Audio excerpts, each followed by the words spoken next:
When adults war, they lose. Here comes eyeliner You can't pass this wall. Straight We're from the wall you gods. never get past! Catwalk of sorrow. And he falls right And here into comes my the small swan white monster. Fresh from Watkins Pissed River. I just came from the trenches of the holy ground, and I had more accent than you had orgasm. Holy shit. What the fuck does it mean when a kid becomes the battlefield in a grown-up war? This one is personal. And a special episode. A child should never become the message, the bargaining chip, the witness, or the emotional pressure point between adults. We invited Seraphina, the Fire, Ashtorn for this intense roast. Welcome, Firestarter. You're the perfect voice for this. Nurse by day, sex therapist by night. You see both the flesh and the mind being ripped apart. We're diving into how one person creates instability, another tries to document and contain it, and the institutions respond with polished bullshit instead of real action. First up, the core violation. Using a child as a tool in adult conflict. I set a reasonable boundary to protect my son Emilio's evening routine. The other adult twisted that boundary, telling Emilio I didn't want him close, shoving our disagreements straight into his head. It's a classic move. If you can't win on merit, you recruit the kid's loyalty as a weapon. That's emotional sabotage, plain and simple. How the hell can any child protection agency claim they're safeguarding a kid when they ignore this kind of psychological warfare? Exactly. The logistical warfare is next. Last-minute pickup changes, school info arriving late, responsibilities dumped on Xavi like a hot potato. Emilio ends up asking, "Who's looking after me?" when adults should have already planned. It's chaos on purpose, a pressure cooker that forces the kid to become the messenger. Seeing my son's eyes mirror my own childhood, uncertainty, fear, triggers my overprotective beast. I'm not just a dad. I'm a soldier on a battlefield where the enemy is bureaucracy and the ammo is documentation. And the institutions? They spout co-parenting challenges and risk assessments while the kid's world collapses. It's a glossy veneer over a raw, bleeding wound. The summer arrangement saga is a perfect example. After Xavier effused a private, non-child request, the previously agreed summer schedule for Emilio was slammed into a weapon. The plan was weaponized, pulling his stability into adult bargaining. That's Venomous Sin living in real life, refusing to be forced into compliance. My music screams, "Don't sell your soul for a bargain," and here I'm living it, refusing to let my son be the pawn. Power play disguised as parenting. In my work, control masquerades as care all the time. When you use a child's home as currency, you're committing fraud on humanity. Now the fabricated emergency. Someone claims Emilio's sick, demanding immediate action while I'm at work. The kid's health becomes a pressure valve, forcing me to scramble, while the real issue is control, not care. The wolf howl of a fake crisis drains every ounce of my energy. It's a tactic to break the protector, to make us bend. In a hospital, crying wolf gets you a code blue, a police escort, maybe a courtroom. In family drama, it's brushed off with high conflict, and the child is left to clean up the mess. And then they make the child the messenger, asking Emilio to confirm an adult's version of events, to tell us where he'll stay, to prepare for lonely days he never wanted. It's a relentless loop of pressure. My documentation is my battlefield. Papers, emails, timestamps. I demand written positions, full case records, and they hand me incomplete files, empty answers. They admit long-term conflict harms kids, then close the case with a support pamphlet. That's not a broken system. That's a complicit one. Polished language while a child is used as a weapon. It's a fire that needs to be set ablaze. This is the raw, unfiltered venomous sin we live, not just the music. It's a refusal to let a child's reality be erased by bureaucracy. Accountability, documentation, and refusing to label this as just parental conflict. That's the fire we're stoking tonight. No, you will never hurt him. Never. We're the wall you never pass. Access fucking denied. We're the wall you never pass. Access denied. No, you will never hurt him. We are setting boundaries right now. Take your own bodies out. Access denied. You will not hurt him. You know, they call it parental conflict, as if that label somehow wipes away the damage, but it doesn't, and it won't. It's a bureaucratic shield they use to dodge the real issue, protecting the child. I see the scars of this bullshit every day at work. And what they don't get is that this isn't just paperwork. This is my kid's life, his reality. So when I document every damn phone call, every manipulated schedule, it's not just for the hell of it. It's because I refuse to let them sweep it under their fancy-ass rug and call it a day. Let's be clear. The person orchestrating this chaos isn't just messing with schedules. They're messing with a kid's mind. Every last-minute change, every sneaky demand for help, it's all a game to them. But we've got the receipts, and we're not playing. Manipulation. Identified. Terminated. Emotional warfare is a predictable algorithm, not a mystery. Directive. Deal in consequence. Yeah, Oblivion's right. We're not gonna let them hide behind fancy words. This is war, and our weapons are their own damn tools. Time-stamped logs, recorded calls. It's their system, but we're turning it into ours. And don't get me started on these enablers, these so-called professionals who brush off a kid's cries as normal conflict. That's not just incompetence, it's cowardice. You're not peacekeepers, you're letting psychological violence thrive. And to the narcissist pulling the strings, you think you're slick, but you're not. Your son's confusion is your calling card, and we're screaming it from every rooftop. This isn't just a vendetta, it's a reckoning. Directive. Structure fuck the system. Use its tools to dismantle its lies. Neglect has a cost. Manipulation has a cost. And this isn't just about Emilio. It's about every parent out there who's been told to cooperate with their kid's tormentor. I'm not overprotective. I'm just not blind. There's no both sides here when one side's using a child as a pawn. In my world, you isolate the pathogen to treat the patient. The toxic dynamic is the disease, and Emilio's caught in the crossfire. It's time to cut out the rot. For every ignored report, every dismissed concern, we're keeping score. We're not here for revenge. We're here to build a firewall, a shield of accountability around the child, making every future manipulation attempt a public spectacle. Directive. Complicity in harm. Unacceptable. Silence and inaction from institutions are forms of violence. Venomous Sin declares war on the cowards, the manipulators, and the gatekeepers. Your dismissal is documented.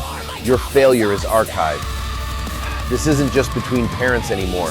It's between truth and the comfort of a broken system. And to the narcissist who turned a kid's life into a game. Your actions have an audience now. Deal with it. To the enablers, your detachment is cowardice. You're not neutral, you're complicit. Directive. Declare war. Weapons. Documentation. Structure. Nix End. Target. Socialtjänsten.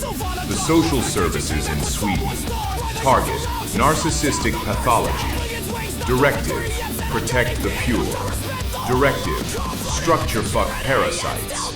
Venomous Sin declares war on cowards like you. You ain't getting this, stay back. Venomous Sin declares war on you. Access fucking denied. Fucking parasite system.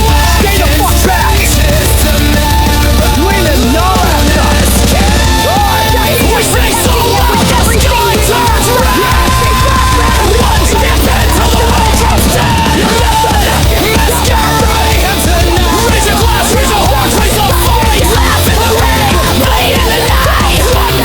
Betrayal isn't the one big lie. It's the 1,000 tiny cuts they call just how it is. Every time the line moves and you're expected to smile, that's not confusion. That's strategy. If you keep creating chaos and then call it communication, you're not misunderstood. You're the arsonist in a clean shirt. And the moment you drag a kid into your drama, it stops being a conflict and starts being a fucking crime of character. If a child has to decode your moods like bomb instructions, you've already detonated. Don't stand there crying about the smoke. Calling it care while you crush someone with guilt is emotional waterboarding in a Hallmark card. Cute, still torture. If your "I worry about you" always comes with demands, it's not worry. It's a leash with lipstick, and you're proud of the collar. And don't beg for trust while you keep rewriting the story. Trust isn't a participation trophy for whoever cries first. You hypocritical little miracle. Real betrayal is when "you're safe here" quietly mutates into "watch what you say." And the kid starts scanning faces like a weather report just to survive. Repeat a violation long enough, and cowards call it normal to avoid admitting they were complicit. So congratulations. The idea that betrayal becomes harmless when it's wrapped in policy just got crucified. You know, I look at these situations through the eyes of a nurse, and it's fucking surgical how some people operate. They take a simple logistical text, something as basic as asking if anyone's home on Sunday so a kid can come home early, and they turn it into an emotional grenade. Suddenly, you're not asking a practical question. You're trying to escape your duties, or you're abandoning the child. It's a fucking trap designed to make you feel like a piece of shit for just trying to plan a goddamn weekend. I've seen patients with less trauma after a car wreck than what these parents go through just checking a phone screen. And it's because the person on the other side is weaponizing the mundane to keep the chaos boiling. It's like you need a fucking degree in nuclear physics just to navigate a text thread about a sick kid playing with a toy helicopter. I mean, think about it. One minute the kid is supposedly dying of some mystery plague, and I'm being pressured to abandon my job and teleport across the country. And the next minute, I find out he's just chilling, flying a plastic chopper in the living room. It's absurd. The amount of mental energy you have to expend just to filter through the bullshit and find the 5% of truth is staggering. They call it parenting, but it feels more like trying to defuse a bomb while the person who built it is screaming in your ear that you're doing it wrong because you don't love the wires enough. Exactly. And it's the moving goalposts that really gut you. You have an agreement, a plan that everyone signed off on, and then suddenly, because you didn't do some unrelated personal favor, or you said no to some private request that has nothing to do with the child, the summer vacation is held hostage. It's fucking policy poisoning. The child's stability and their time with their father becomes a bargaining chip. Oh, you won't help me with my errands? Well, then the 4 weeks we agreed on are now up for debate. It's predatory behavior disguised as reconsidering the arrangement, and it's the kid who pays the price for the adult's tantrum. It's that whole log on, mick it, fuck you energy that just isn't enough in these cases. You've got a child who just wants to know where they're sleeping and if they can have a stable summer, and the other parent is treating the schedule like a fucking poker game. It's disgusting. When adult egos are prioritized over a child's need for a consistent home, you're not co-parenting. You're just a fucking hostage taker in a minivan. It makes my skin crawl how they can flip a switch and turn a child's vacation into a weapon just because they didn't get their way in some petty bullshit. And don't get me started on the anal manual of guilt they try to shove down your throat. Every single boundary you set, like saying, "We need to keep this in writing," or "I'm not discussing this over the phone while the kid is listening," is reframed as an act of aggression or chaffs. It's the ultimate tear gas light. The person who has been screaming and creating the instability for hours suddenly bursts into tears and cries foul the second you stand firm with a documented no. They make themselves the victim of your coldness when you're really just trying to build a wall of logic around a burning house. It creates this environment where politeness is just a fucking veil for psychological warfare. If you're not nice while being manipulated, then you're the problem. I see it in sex therapy too. People using a facade of care to exert total control over someone else's autonomy. In this co-parenting hell, if you don't use a soft voice while they're ripping your rights to shreds, the system labels you as the conflict starter. It's a rigged game where being direct and honest is treated as a character flaw, while the person crying and lying is coddled like a fucking saint. This is where I lose my goddamn mind with the institutional shrug. You take 500 pages of documentation, times, dates, blocked numbers, shifting stories, and you hand it to these spreadsheet priests at the authorities. And what do? They look at the evidence of a child being used as an emotional shield, and they call it a communication problem. It's a systemic failure of protection. They see a child being pressured to take sides, a child being told lies about the other parent, and they just file it away as parental conflict because it's easier than actually doing their fucking job and recognizing that instability is a form of abuse. It's pure disclaimer diarrhea in those official reports. They'll write 10 pages acknowledging that prolonged conflict harms children and loyalty pressure is a risk factor. And then they conclude the whole thing by saying they're not going to intervene because both parents need to work on their cooperation. It's a hollow, gutless response. They acknowledge the fire is burning the kid, and then they hand the parent who's trying to put it out a pamphlet on how to talk to the person holding the flamethrower. It's fucking insulting. And the emergency echo chamber, that's a classic. I mean, as a nurse, I fucking hate people who weaponize medical issues. You get these manufactured crises where the kid is suddenly too sick for school, right when the other parent has an important meeting or a deadline. It's a test of compliance. You call the kid to check in, and they're playing with a toy helicopter, sounding totally fine, while the other parent is in the background screaming that they've already shootgun-mauled him. It's a fake medical crisis used solely to disrupt the other parent's professional life and see if they can force them into a scramble. That's when you have to launch a nuclear compliance attack. You follow their insane logistics to the letter.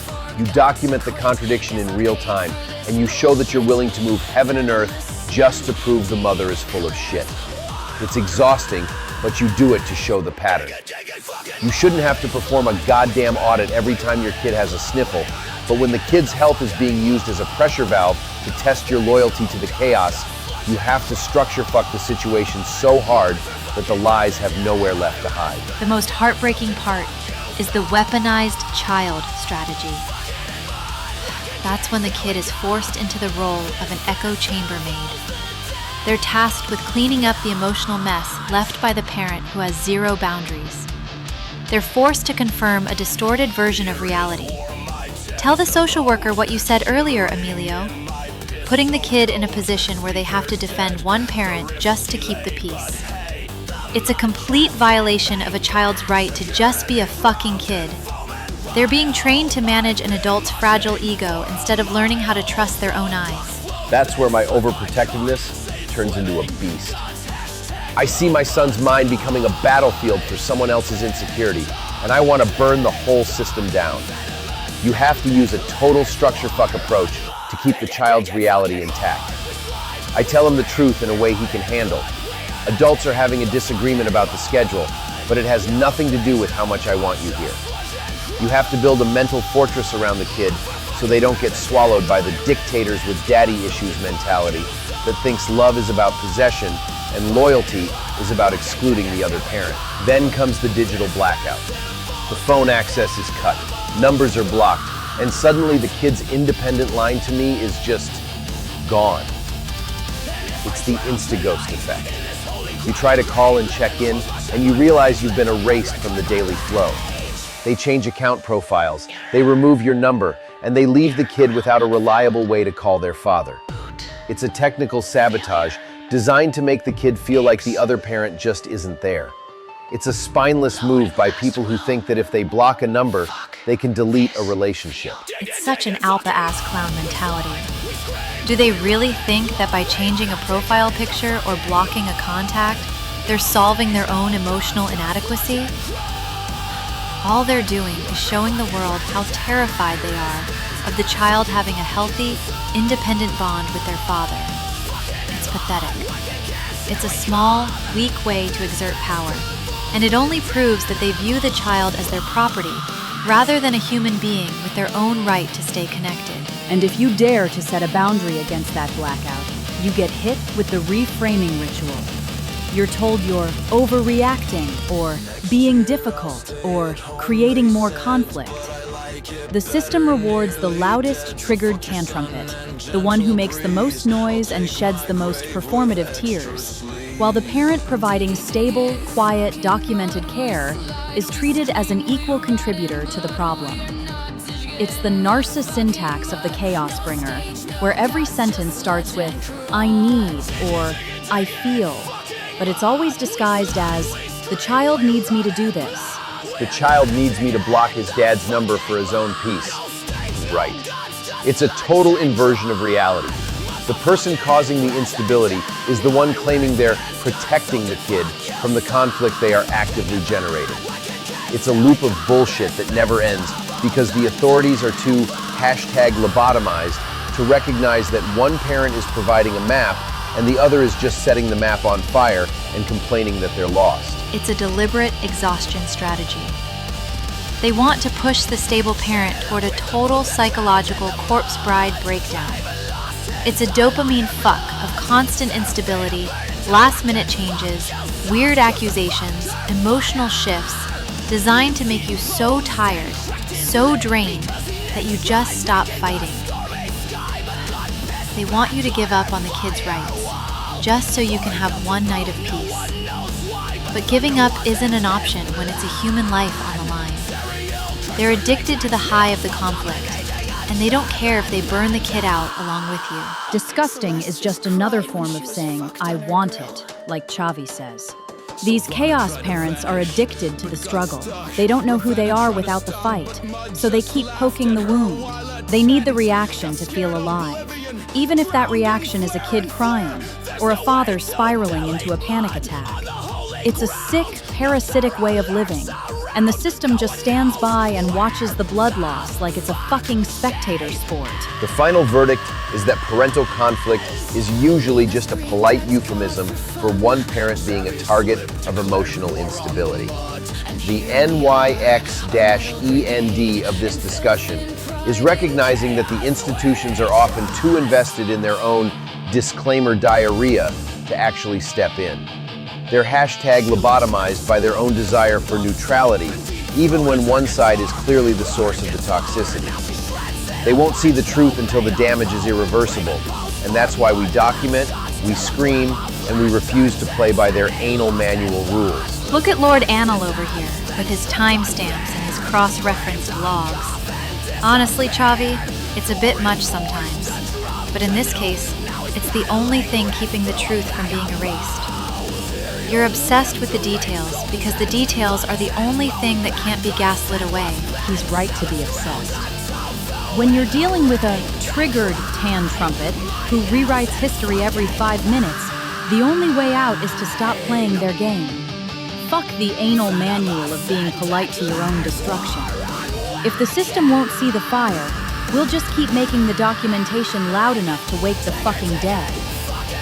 Emilio deserves a father who doesn't blink, no matter how many grenades they throw. Everyone loves the fantasy that there's some secret robed cult controlling governments, right? Candles, Latin, goat heads, the whole Etsy Satan starter pack. But what I actually see is way uglier and way more real. The ritual is paperwork, tone policing, and professionalism used like a scalpel to cut the kid out of the center and replace them with procedure. That's the occult influence, hidden in plain sight. The spell is, be reasonable, cooperate, don't escalate, while the child is quietly being used as a pressure valve for adult ego. And people call that normal because it has a logo and a case number. Yeah, exactly. People imagine secret cults controlling governments while ignoring the far more visible ritual of turning children into collateral damage in adult power struggles. Like, congrats, you spotted the imaginary pentagram, but you missed the real altar, a kid's nervous system. The most effective occult symbol is authority nobody questions because it wears a suit instead of a robe. It's not dark magic, It's a meeting invite and a passive-aggressive email that says, "For the child's best," while the child is getting drafted into a war they never signed up for. If a child keeps ending up in the crossfire, I don't care whether the priest is political, spiritual, or bureaucratic. The result is still the same. People can argue about secret orders all they want, but I'm watching the same pattern hit the same kid again and again, and the system calls it high conflict, like that's a fucking weather report. And my overprotective side? Yeah, because I know what it does to a kid when adults turn them into a message. That shit rewires you. It teaches you to scan faces, not live your life. Historically, rulers have always had some esoteric parasite whispering in their ear. Alchemists, astrologers, mystics, initiates, whatever. Same scam, different century. Every age invents a special class that claims it sees truths ordinary people cannot. And that hidden knowledge comes with moral superiority baked in. So the ruler feels chosen, justified, untouchable. That's how influence works. You don't need to control the throne. You just need to convince the throne it's destined. Then the king starts confusing ego with destiny and calls it leadership. Funny how enlightenment always seems to arrive attached to somebody else's leash. Like, I have the secret truth, now do what I say. That's not wisdom. That's a collar with incense on it. And it's the same vibe in modern politics and institutions. Someone claims expertise or process purity, and suddenly you're not allowed to question anything because you're not qualified. The same old occult hierarchy, just with PowerPoints instead of runes, and a dress code instead of a hood. And that's where it connects straight back to this episode's theme, because modern institutions become more focused on protecting themselves than protecting people. The magic trick is making procedure more important than consequences. They'll stare at a kid being used as leverage, loyalty pressure, confusion, sabotage, then go, "We can't act because the form wasn't filled out in the right emotional font." It's self-preservation disguised as neutrality. And it makes me want to kick the whole altar over because the altar is the child. Then everybody worships the process while the actual victim stands in the corner waiting. That's the part that makes me feral. Like in healthcare, if you worship the checklist more than the patient, you kill people. Same here. If you worship cooperation more than the kid's stability, you're basically offering the kid up as a sacrifice to keep the adults comfortable. And the worst part is, everyone can claim they followed the ritual correctly. No one has to own the harm. Symbols only gain power when people stop questioning them. A symbol is harmless until it becomes an excuse to ignore reality. That's the whole game. Authority, expert, caseworker, policy, parental rights, best interest. Those are symbols. And when people treat them like holy objects, they stop seeing what's right in front of their faces. A kid being yanked around by adult bullshit. It's like watching someone pray to a stamp while the house burns down behind them. Same with authority. Some people treat a title like it came with divine patch notes. Like, oh, she's a professional, so she must be right. No, titles don't sanctify behavior. A suit doesn't make you moral. A badge doesn't make you competent. And a parent label doesn't make you safe. If the same wall falls on the same kid 10 times, I'm not calling it a coincidence anymore. I'm calling it a pattern. And patterns are what get kids hurt while adults debate semantics. Careful, Lord. There is a difference between pattern recognition and chasing ghosts. I'm not saying you're wrong. Don't twist my tits and call it theology. But I'm saying obsession can turn into its own trap. When you start seeing hidden motives everywhere, you can burn your own nervous system out. And I say that as someone who literally watches people implode from stress for a living. The enemy doesn't have to be a secret cabal for you to get consumed by the hunt. Fair. But if the same wall falls on the same kid 10 times, I'm not calling it a coincidence anymore. I'm calling it negligence, manipulation, cowardice, pick your poison. And kids are especially vulnerable when adults become consumed by ideology, status, or personal battles. Kids should never be carrying adult wars on their backs because adults are too proud to stop fighting. That's where my overprotectiveness isn't paranoia, it's fucking duty. I will not let my son become the receipt for someone else's ego. Yet somehow, they always end up being drafted into conflicts they never signed up for. Like, welcome to the war, here's your uniform. It's made of anxiety and mixed messages. And you know what's sick? Institutions sometimes act like suffering is proof. Like, if it's really bad, it'll get worse, and then we'll believe you. That's not assessment. That's an initiation ritual. Endure enough pain and you earn credibility. That's a cult as hell, just without the candles. Some systems act like pain is proof of legitimacy. Yeah. Survive enough nonsense and suddenly you're qualified to report the nonsense. That's insane, but it's real. And secrecy and ambiguity protect bad decisions from scrutiny. The less transparent something becomes, the easier it is to hide incompetence inside mystery.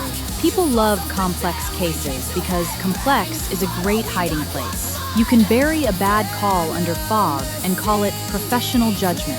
Bureaucratic smoke machines are still smoke machines, even without pentagrams painted on them. They hide behind, we can't comment, we can't share, we can't act, and suddenly, no one is accountable. And here's the real danger. It's not supernatural influence. It's ordinary people refusing to challenge harmful behavior.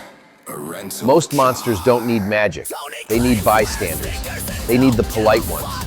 The ones who go, oh dear, and then do nothing because doing something would be uncomfortable. That's disappointingly true, and far less entertaining than demon summoning. I'd almost prefer a literal demon, because at least then you can point and scream, that's the evil! But no, it's just humans outsourcing responsibility to systems, leaders, beliefs, and vibes. People keep searching behind the curtain because admitting the problem is human is much scarier. Because if it's human, it means you could have stopped it. You just didn't. And while everyone hunts for hidden masters, somebody's kid is still standing in the battlefield adults built for them. That's the curtain.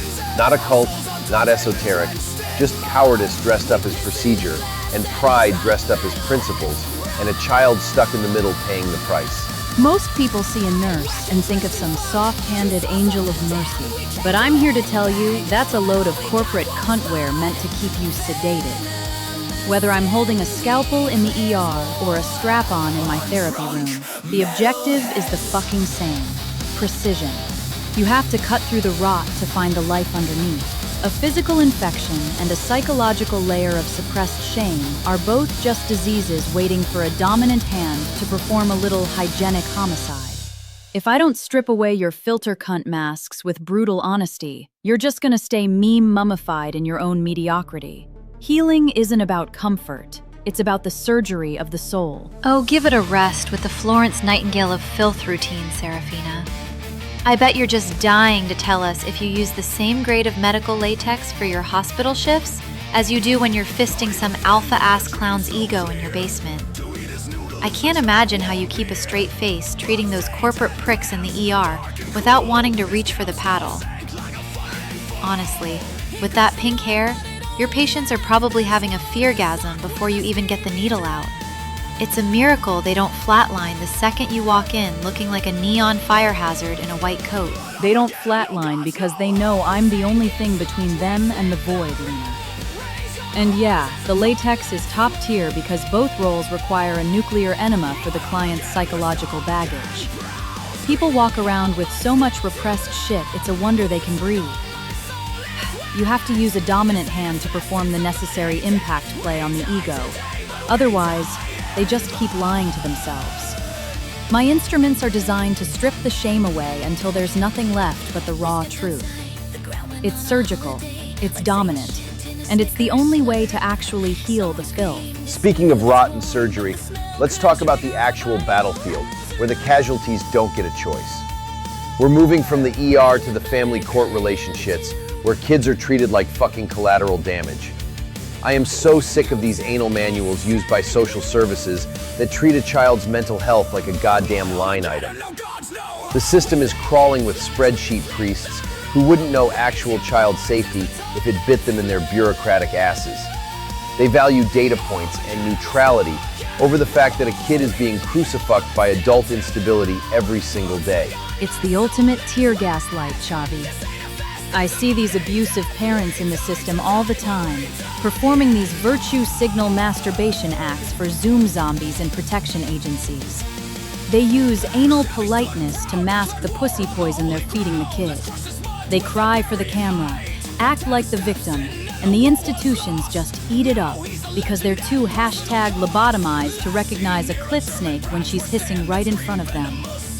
The system's refusal to isolate the pathogen is exactly why the infection spreads to the next generation. And the narcissistic syntax in those manipulative messages is enough to make anyone puke. These clit snakes weaponize the child's voice to deliver their own fuck you sauce to the ex-partner.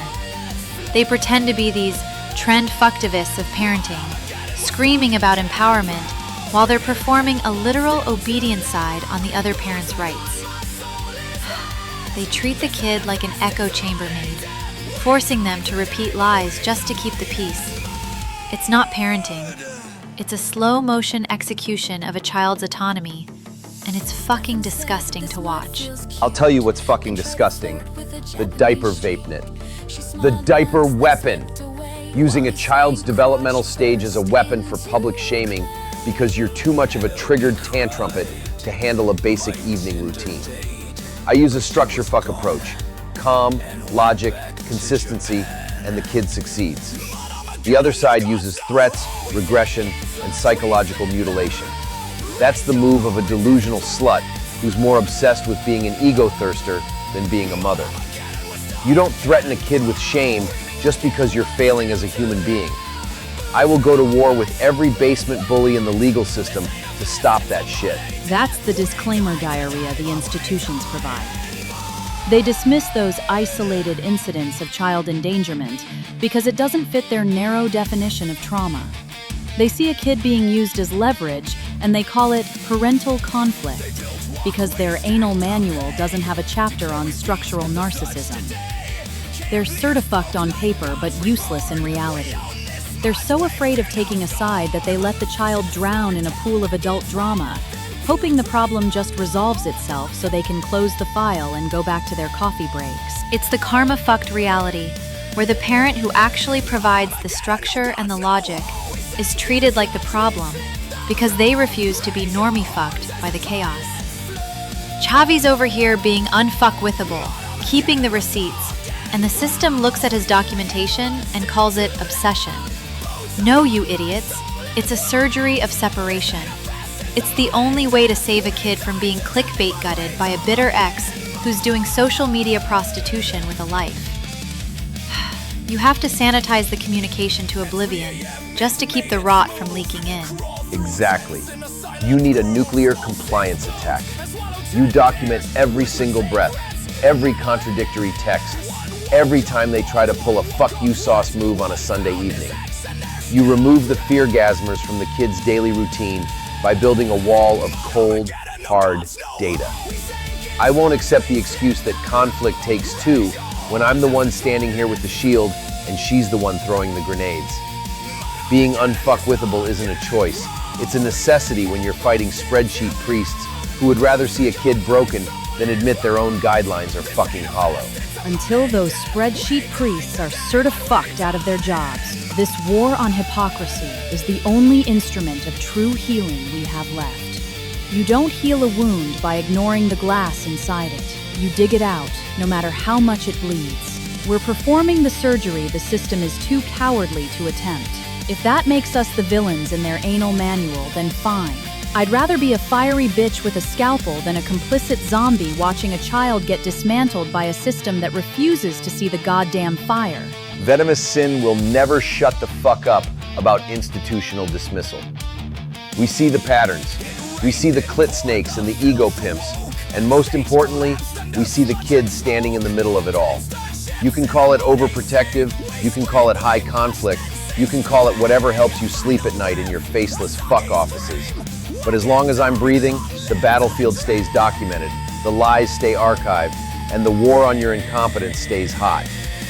We aren't just making noise, We're providing the only map out of the wreckage. All right, you filthy bastards. Yes, usually when it's my turn to speak, I talk about sex. But today, it's not the fun parts first. We're talking consent, because I swear to whatever unholy force keeps my coffee machine alive, people will spend 6 hours discussing handcuffs, impact play, degradation, power exchange, and every other kinky little rabbit hole. But they get weird the second you ask, did the other person actually want it? I'm a nurse. I'm a sex therapist. I see bodies that got hurt and minds that got twisted by shame. And I'll tell you this straight, I love extreme shit. I love intensity. But there is one thing that is never negotiable. Consent. Clear, sober, freely given.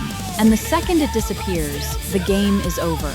People hear words like dominance, submission, degradation, and immediately think that's where the danger lives. Nah, the danger lives in entitlement.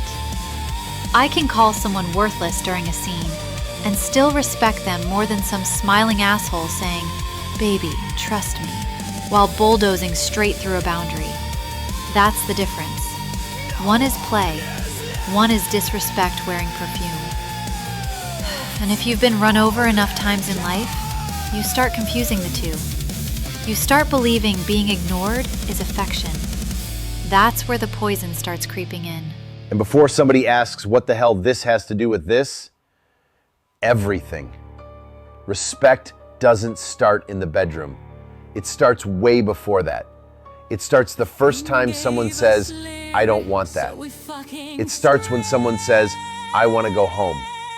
If someone says they're uncomfortable and the answer becomes adult revenge, adult pride, adult manipulation, you're teaching that something dangerous.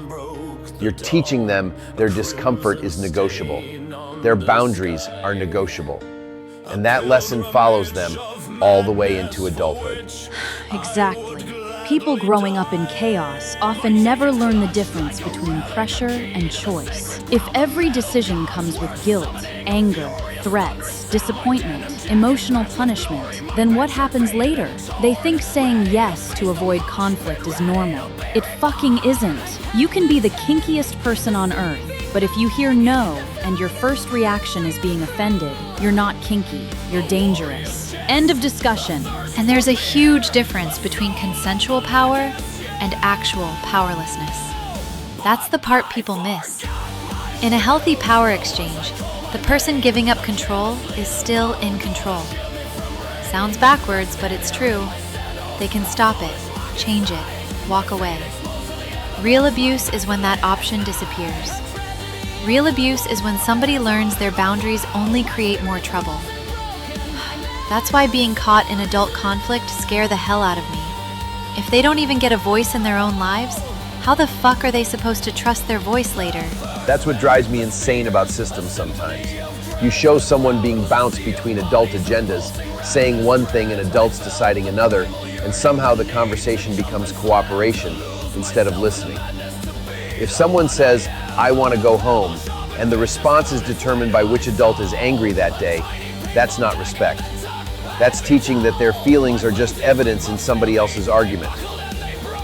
That's a terrible lesson. So here's Consent 101. Simple as hell. It has to be voluntary. It has to be informed. It has to be sober enough to understand what's happening. And it can be withdrawn at any time. I don't care if somebody was enthusiastic 5 minutes ago. I don't care if they planned it last week. I don't care if they're wearing latex, leather, a clown costume, or absolutely nothing. If they don't want it anymore, we're done. That's how grown-ups operate. And silence isn't consent either. That's another stupid myth that refuses to die. Some people freeze, especially people who grew up around screaming, pressure, manipulation, unstable homes. They stop talking. They stop reacting. If you're paying attention, you notice. If you're not paying attention, you're being selfish. It's really that simple. In kink communities, we have tools for a reason. Safe words, traffic light systems, check-ins, aftercare. You want to play rough? Fine. Then act like a fucking professional. Red means stop. Yellow means slow down. Green means continue. This isn't complicated. The more intense the play becomes, the more responsibility comes with it. The stop word isn't an obstacle, it's sacred. And while we're dismantling bullshit, let's talk about emotional blackmail. The classic one. If you loved me, you'd do it. Oh, get fucked. That's not romance. That's extortion with extra steps. Doesn't matter if it's sex, relationships, family conflicts, whatever. Love isn't measured by how much discomfort somebody can force you to tolerate. Same mechanism shows up everywhere. They get dragged into it too. Tell them what happened. Explain why I was right. Back me up. Suddenly they become responsible for protecting an adult's feelings. That's not their job. No one shouldn't be managing an adult's emotional weather forecast, and neither should a partner. I've worked with people who genuinely believed they deserved having their boundaries ignored. Think about how fucked that is. Not because they enjoyed it, because life taught them their no never mattered anyway. That's why this topic gets me fired up. Consent isn't just a bedroom skill, it's a survival skill. And before anyone gets clever, yeah, I've crossed boundaries in my life too. I've looked for validation in stupid places. I've chased proof instead of connection. Doesn't make it okay. It just means I have to own my shit. That's part of being an adult. Accountability isn't a punishment, it's maintenance. And here's my simple rule. Safety first. Your kinks second. Your drama third. Your ego dead last. If your need for control is more important than someone else feeling safe, congratulations, you're the problem. If your need to win is more important than a them being heard, you're the problem. If your pride matters more than somebody else's boundary, you're the problem. I love that. Because extreme kink done right requires extreme respect. The rougher the game gets, the more important the trust becomes. Good dominants are usually paying the most attention in the room. Bad ones think dominance means permission to stop caring. Those are completely different creatures. You know, Lord Anal over there sounds like an angry social services report written by a metalhead. Good. If the report actually protected someone, I'd frame the bastard and hang it on the wall. Fair point. And for all our arguments and weird relationship nonsense, there's one thing we never negotiate. A real stop is a stop. Doesn't matter if we're laughing, arguing, flirting, or being complete disasters. So here's something useful before we end this. Ask yourself 2 questions. Do I actually want this? And can I safely say no? If the answer to the second question is no, you have a problem that needs fixing before anything else happens. And talking about boundaries doesn't kill attraction. People act like asking questions ruins the mood. Bullshit. Confidence is sexy. Respect is sexy. Knowing somebody gives a damn about your comfort is sexy. And parents listening to this, start small. Listen when they say they're tired. Listen when they don't want a hug. Listen when they say they want to go home. Those little moments teach them something important. They teach them their voice matters. That's the whole thread connecting everything we've talked about tonight. Drama, conflict, relationships, sex, consent. The lesson stays the same. If society teaches people their boundaries are optional when they're young, somebody will eventually carry that lesson into adulthood. And nobody's ego, no partner, no ex, no authority, no system, no kink is worth teaching a human being that no is something they scream into the void for no fucking reason. You know what I fucking hate the most in all this? That smug little sentence. Kids are resilient, they'll be fine. That's the lullaby of lazy adults. Same shit in Swedish. Kids are adaptable. No, they're not. They're hostage compatible. I've stood in night wards with kids shaking, puking, bedwetting, heart racing, nightmares stacked like unpaid bills. And the file says, normal reaction, no further action needed. That phrase is a goddamn excuse so grown-ups can sleep at night while the kid sleeps with the light on. Adults love telling themselves kids bounce back, but it's not a trampoline, it's a blast wave. The grown-ups walk away from the explosion and the child stays behind, picking shrapnel out of their skin with no morphine and no therapist. Parenting blogs, fuckfluencers, and co-parenting harmony podcasts sit there preaching, focus on the child, while ignoring the fact the kid's being used as a human shield in a loyalty war. Yeah, the religion of good co-parenting. The system jerks off to that image. Doesn't matter what's actually happening, as long as it looks cooperative on paper.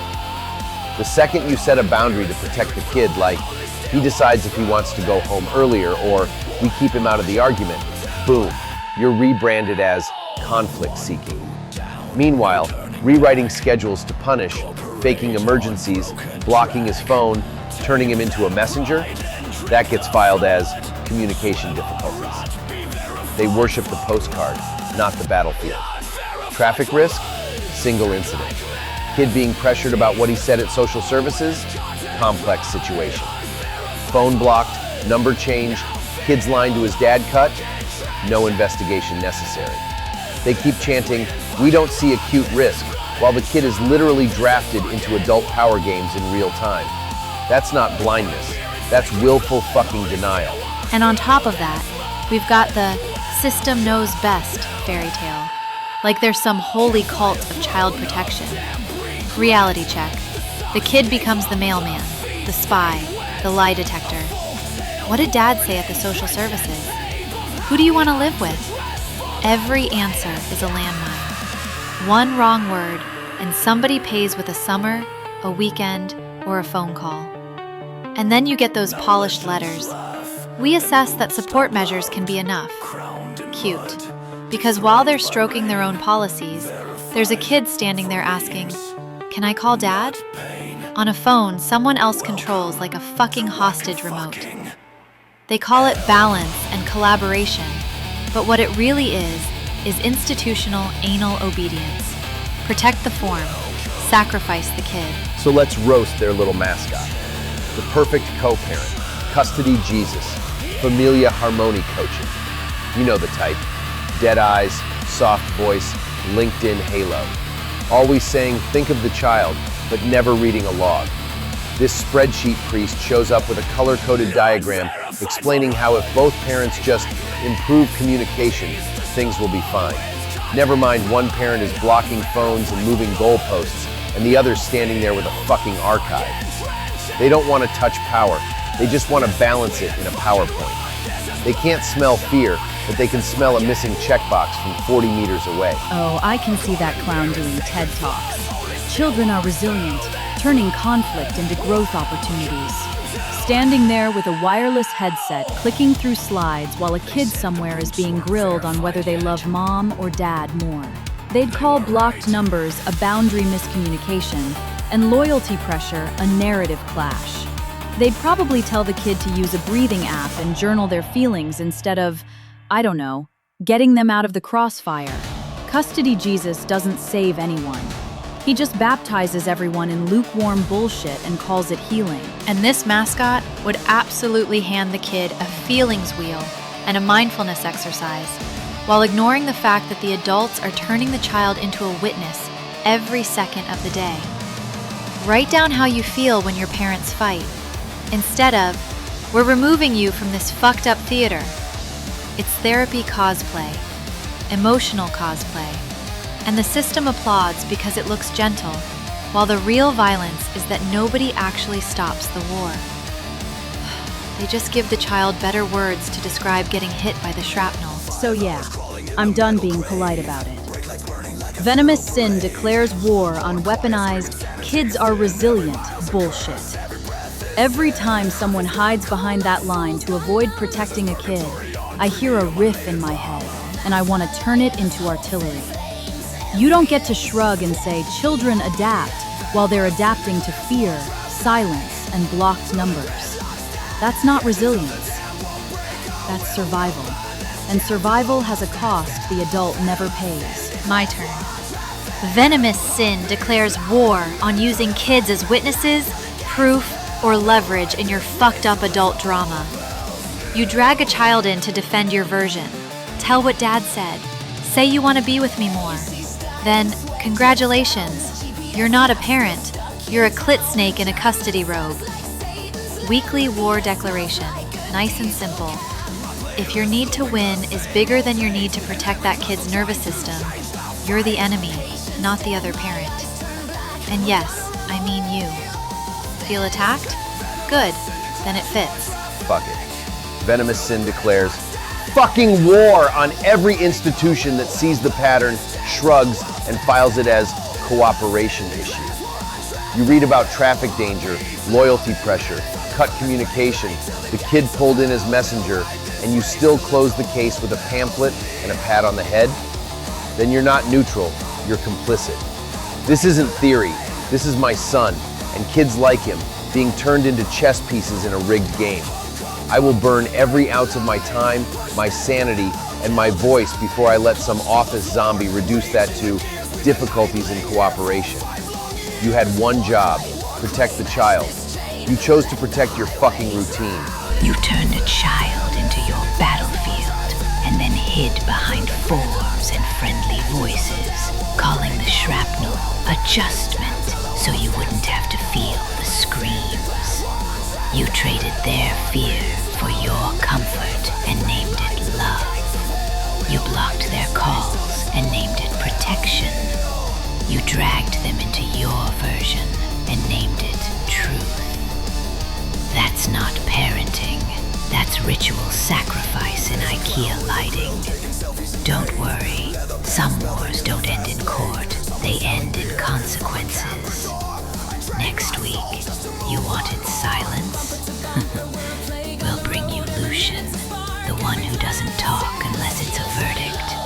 You like neutrality? Wait till you hear the sound of someone who only opens his mouth when it's time to execute the sentence. Child as battlefield. Detected. Adult conflict above child safety. Confirmed. Kids a resilient excuse. Erased. Adult ego. Irrelevant. Directive. Protect children. Venomous Sin. Signal verified. War declared. You've been listening to Warcast with Venomous Sin. If this hit a nerve, good. Let it. Don't turn your kid into your fucking emotional shield. If you want to drown in something, drown in our lyrics, not your own drama. We're on Spotify, YouTube, Instagram, TikTok. Just search Venomous Sin. Crank it till your neighbors file a complaint instead of a custody report. And if you want to back this war instead of the bullshit, go to venomoussin.com. Stalk the chaos. Read the stories. Merch, prints, all the anal nice stuff is at shop.venomoussin.com. Every shirt, every stream, every share is another middle finger pointed straight at the systems that told kids to adjust instead of stepping the fuck in. You've just survived an episode of the Macabre Coven. Battlefield exposed. Child as weapon, system as spectator. Let us know in the comments what you've seen, what you've lived through. No sugarcoating, no corporate language, just raw truth. We'll be back next week. If the system hasn't collapsed by then, we'll help it crack. Episode over. Dysfunctional parenting erased. Hypocritical social services deleted. If you like the show, hit subscribe, share it to anyone you think should hear it.